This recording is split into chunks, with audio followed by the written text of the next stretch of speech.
साथियों, कहते हैं जुल्म करने वाला तो पापी होता ही है, जुल्म सहने वाला उससे बड़ा पापी होता है, और जुल्म के खिलाफ जुल्म होता देख कर के भी उसके खिलाफ ना बोलने वाला अति पापी होता है। मैं बहुत सोच और विचार के बाद आप लोगों से कुछ बातें करना चाहता हूँ और आप लोगों को पूछना चाहता हूँ। आप कमेंट्स करिए मेरे वीडियो के नीचे अगर आपको कोई चीज़ मेरी गलत लगती है।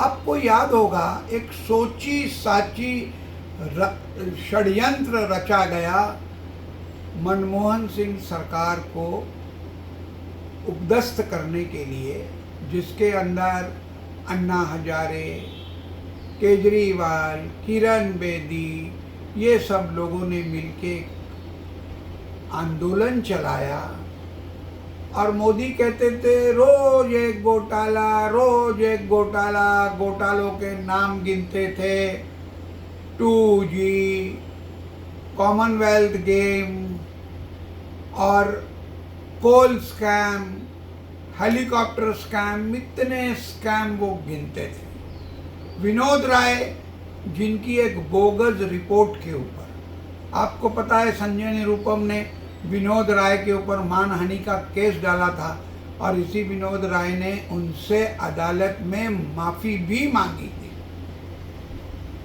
अगर कांग्रेस पार्टी भ्रष्ट होती, राहुल गांधी, सोनिया गांधी भ्रष्ट होते, तो याद रखिएगा जो अध्यादेश लाया जा रहा था कि जिसे 2 साल के ऊपर सजा होगी वो चुनाव लड़ने के लिए अवैध हो जाएगा, उस अध्यादेश को राहुल गांधी ने फाड़ा था।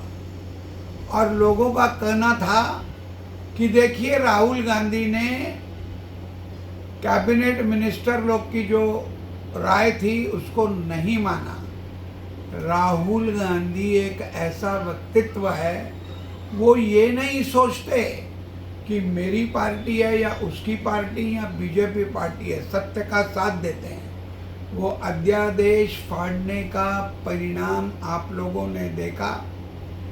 लालू जी तो अंदर गए, स्वयं राहुल गांधी भी उसके शिकार हुए, मगर उन्होंने ये नहीं कभी सोचा। अब देखिए 2G घोटाला के अंदर राजा का, कन्नी मोजी का, अरे इतने प्रतिष्ठित तमिलनाडु के पहले घराने की कन्या कितने साल जेल में रही, और अब कॉमनवेल्थ के अंदर सुरेश कालमाड़ी जेल में रहे। उनका तो भव्यतव्य नष्ट कर दिया, राजनीतिक भव्यतव्य नष्ट कर दिया। कहाँ भी बीजेपी ने प्रमाण नहीं कर पाए, और यही ईडी ने रिपोर्ट लगाई है कोर्ट में कि हमें 11 साल के इंतजार के बाद भी, इंक्वायरी के बाद भी कुछ नहीं मिला। यही हाल नेशनल हेराल्ड का होने वाला है, जिसकी मैं चर्चा अपने अगले एपिसोड में करूंगा। एक अच्छी सोची समझी राजनीति के तहत योजना बना करके सबसे ईमानदार, सबसे मेहनती राष्ट्र को उन्नति की ओर ले जाने वाली सरकार को ब्रेक लगा करके 2014 में मोदी जी सत्ता में आए। और 2014 के बाद वो कहते हैं जो भी 2014 के पहले जन्म लिया उसे पश्चाताप होता है कि उसका भारत में जन्म क्यों हुआ। बहुत सी बातें हैं।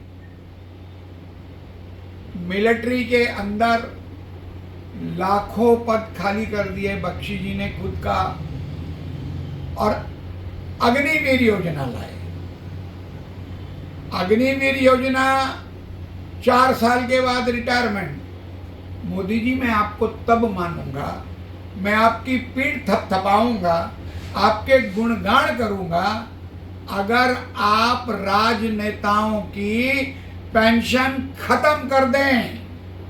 5 साल MP रहा, MLA रहा, उसको पेंशन मिलती है, और जो MP रहा उसकी अलग पेंशन, उसके पहले MLA था तो अलग पेंशन, मंत्री था तो अलग 3-3 पेंशन, और यहाँ पर 40 साल 42 साल गधे की तरह सरकारी कर्मचारी पिस रहा है।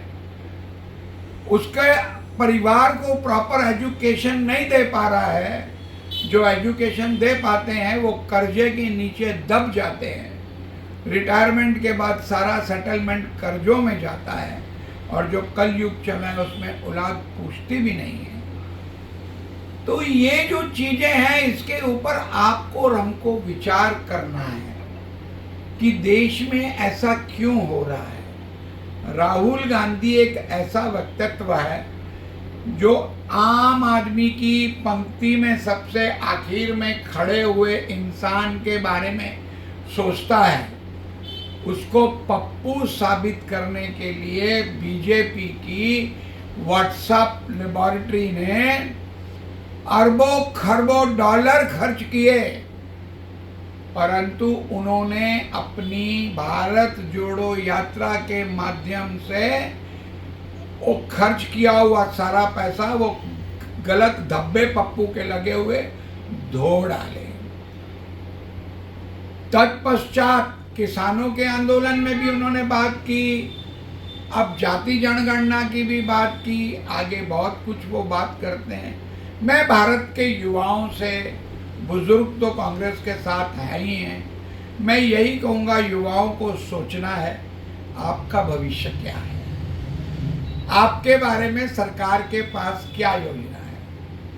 अंबानी, अदानी, इन लोगों के लिए इनके पास योजनाएं हैं। भारत के युवाओं को शिक्षा लेने के बाद बेरोजगार हैं।